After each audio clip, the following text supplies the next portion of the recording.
बिस्मिल्लाहिर्रहमानिर्रहीम।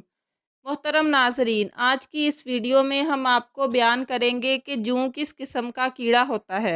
और ये कहाँ पर पैदा होता है, और अल्लाह तबारक व ताला ने फ़िरौन और उसकी कौम पर जुओं का अजाब क्यों नाज़िल फरमाया था,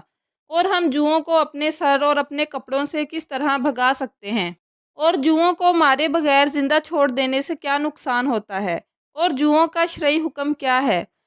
और माहिरीन हैवानात ने जुओं के क्या तिबी ख्वाहिश बयान किए हैं, और अगर कोई शख्स जुओं को अपने ख्वाब में देखे तो उसकी क्या ताबीर होगी। नाजरीन, जूं एक छोटा सा कीड़ा होता है और इसकी ग़िज़ा खून होती है, और आम तौर पर इंसानी बदन पर जूं कपड़ों, बालों वगैरह पर मैल और गंदगी होने की वजह से पैदा होती है, और बाज़ औक़ात ये साफ़ सुथरे इंसानों पर भी पैदा हो जाती है, ख्वाह वो शख्स साफ़ सुथरा रहे और इतर लगाए और रोज़ाना कपड़े बदले, मगर जुएँ उसके बदन में पैदा होती रहती हैं। जैसा कि हज़रत अब्दुर्रहमान बिन औफ और हज़रत ज़ुबैर रज़ियल्लाहु ताला अन्हा को एक बार हज में ऐसा ही वाक़या पेश आया और जुओं से इन दोनों हज़रात को बड़ी तकलीफ़ पहुँची, जिसकी वजह से हज़ूर करीम सल्लल्लाहु अलैहि वसल्लम ने इन दोनों हज़रात को रेशम के कपड़े पहनने की इजाज़त फरमाई थी। और हज़रत उमर रज़ियल्लाहु ताला अन्हा ने अपनी खिलाफत के दौरान बनी मुग़ीरा के किसी शख्स जो कि आपके मामू के ख़ानदान से था, उसको रेशमी कुर्ता पहने हुए देखा तो इनको मारने के लिए तुरा उठाया। उस शख्स ने अर्ज़ किया कि क्या हज़रत अब्दुर्रहमान बिन औफ रज़ियल्लाहु ताला अन्हा ने रेशम नहीं पहना था, और क्या हज़ूर अकरम सल्लल्लाहु अलैहि वसल्लम ने उनको इजाज़त नहीं दी थी। हज़रत उमर रज़ियल्लाहु ताला अन्हा ने इरशाद फरमाया कि तेरी माँ तुझे रोए, क्या तू अब्दुर्रहमान रज़ियल्लाहु ताला अन्हा जैसा है। जुओं के अंदर ये चीज़ तिबी तौर पर होती है कि जिस जगह वो पैदा होती हैं या रहती हैं उस चीज़ का रंग इख्तियार कर लेती हैं। चुनाचे स्याह बालों की जूं स्याह रंग की और सफ़ेद बालों की जूं सफ़ेद रंग की होती है। इसी तरह अगर सुर्ख बालों में होगी तो उसका रंग भी सुर्ख होगा। और माहिरीन हैवानात कहते हैं कि जूं की मादा नर से बड़ी होती है और जूं अंडे देती है। जूं मुर्गियों, कबूतरों वगैरह में बहुत पाई जाती है। इसी तरह बंदरों के भी जुएँ पैदा होती हैं। और इमाम हाकिम ने अबू सईद रज़ियल्लाहु ताला अन्हा से एक हदीस नकल की है कि अबू सईद खुदरी रज़ियल्लाहु ताला अन्हा ने हुज़ूर अकरम सल्लल्लाहु अलैहि वसल्लम से अर्ज़ किया कि या रसूलल्लाह सल्लल्लाहु अलैहि वसल्लम, लोगों में सबसे ज़्यादा मुसीबत किसको उठानी पड़ी। रसूल अकरम सल्लल्लाहु अलैहि वसल्लम ने इरशाद फरमाया कि अंबिया कराम अलैहिस्सलाम को सबसे ज़्यादा मुसीबत उठानी पड़ी। हज़रत अबू सईद खुदरी रज़ियल्लाहु ताला अन्हा ने अर्ज़ किया कि अंबिया कराम अलैहिस्सलाम के बाद और किन को। हज़ूर अकरम सल्लल्लाहु अलैहि वसल्लम ने इरशाद फरमाया कि उलमा को। फिर अबू सईद खुदरी रज़ियल्लाहु ताला अन्हा ने अर्ज़ किया, उलमा के बगैर किन को। तो हज़ूर अकरम सल्लल्लाहु अलैहि वसल्लम ने जवाब में इरशाद फरमाया कि सालहीन को, और उनमें से किसी को जुओं की अजियत में मुब्तला किया गया, यहाँ तक कि इनमें से बाज़ जुओं की वजह से हलाक हो गए और बाज़ को फ़िक्र फ़ाक़ा में मुब्तला किया गया। नाज़रीन, हज़रत इब्ने अब्बास रज़ियल्लाहु ताला अन्हा से मरवी है कि जब जादूगर हज़रत मूसा अलैहिस्सलाम पर ईमान ले आए तो फ़िरौन और उसके साथियों ने ईमान लाने से इनकार कर दिया और अपने कुफ्र और बनी इसराइल की अजियत रसानी पर अड़े रहे। तो अल्लाह तबारक व ताला ने इन पर पे दर पे अज़ाब नाजिल फरमाने शुरू कर दिए। चुनाचे पहले इनको कहत और फलों की कमी में मुब्तला किया गया। इस पर भी जब वो मुतनब्बे ना हुए तो हज़रत मूसा अलैहिस्सलाम ने इन पर बद्दुआ फरमाई और बारगाह इलाही में अल्लाह तबारक व ताला से यूँ अर्ज़ किया, ए मेरे रब, तेरे बंदे फ़िरौन ने मुल्क में सरकशी, बगावत और गरूर पर कमर बांध रखी है, और इसकी कौम ने जो तुझसे अहद किया था इसको उन्होंने पामाल कर दिया है। लिहाजा आप उनको अजाब में गिरफ्तार कर लीजिए ताकि ये मेरी कौम बनी इसराइल और आले फ़िरौन के लिए नसीहत और आने वाली नस्लों के लिए इबरत हो। चुनाचे अल्लाह तबारक व ताला ने हज़रत मूसा अलैहिस्सलाम की दुआ को कबूल फरमाया और फ़िरौन और उसकी कौम पर पे दर पे 5 अज़ाब नाजिल किए, जिस तरह के अल्लाह तबारक व ताला कुरान करीम में इरशाद फरमाता है, फिर भेजा हमने इन पर तूफ़ान, टिड्डियाँ, जुएँ, मेंढक और खून। ये ऐसी निशानियाँ थी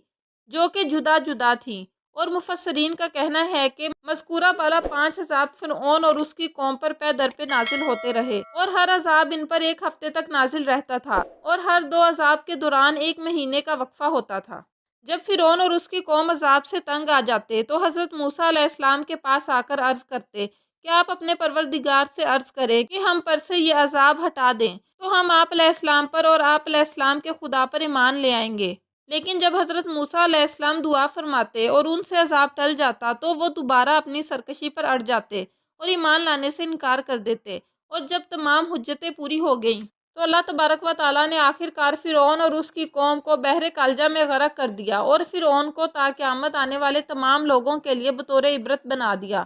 اور مفسرین کا کہنا ہے کہ فرعون اور اس کی قوم پر جو پہلا عذاب نازل ہوا تھا، یعنی کہ جوؤں کا عذاب، وہ اس طرح نازل ہوا تھا کہ حضرت موسیٰ علیہ السلام ایک بار مصر کے قصبہ عین الشمس میں گئے۔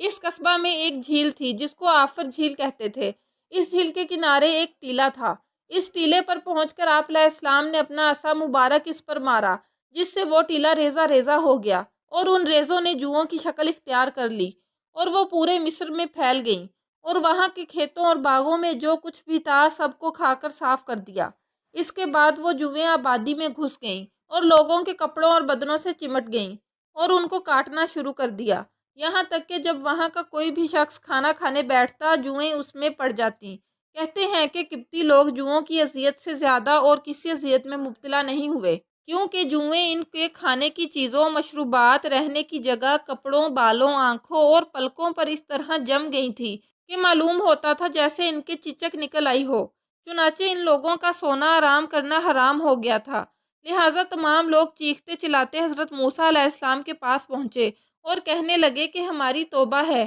آپ اللہ تبارک و تعالیٰ سے دعا فرمائیں کہ یہ بلا ہم پر سے ٹل جائے۔ چنانچہ حضرت موسیٰ علیہ السلام نے دعا کی، اور اللہ تبارک و تعالیٰ نے حضرت موسیٰ علیہ السلام کی دعا کی وجہ سے ان پر سے جوؤں کا عذاب ٹال دیا۔ اور ایک حدیث شریف میں آتا ہے کہ حضور اکرم صلی اللہ علیہ وسلم نے جوؤں کو کھجور کی گٹلی سے مارنے سے منع فرمایا ہے۔ اس کی وجہ یہ ہے کہ کھجور کی گٹلی بہت سی ضروریات میں کام آتی ہے۔ عرب کے لوگ بوقت ضرورت گٹلی کو کھا لیا کرتے تھے۔ دوسرا یہ کہ گٹلی عرب کے جانوروں کا چارہ تھا، اس وجہ سے حضور اکرم صلی اللہ علیہ وسلم نے کھجور کی گٹلی سے جوؤں کو مارنے سے منع فرمایا ہے۔ اور جوؤں کا شرعی حکم یہ ہے کہ اس کو کھانا حرام ہے،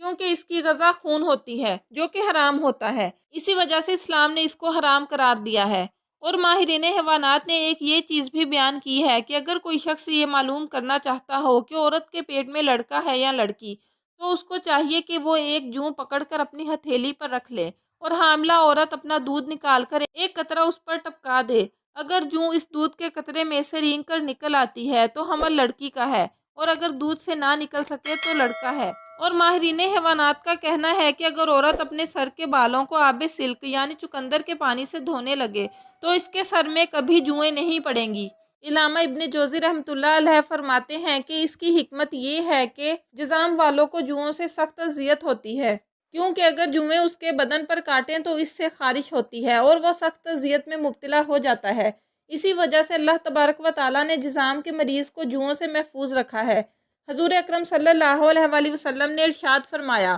کہ 6 چیزیں ایسی ہیں کہ جس سے انسان میں نسیان یعنی کہ بھولنا پیدا ہوتا ہے۔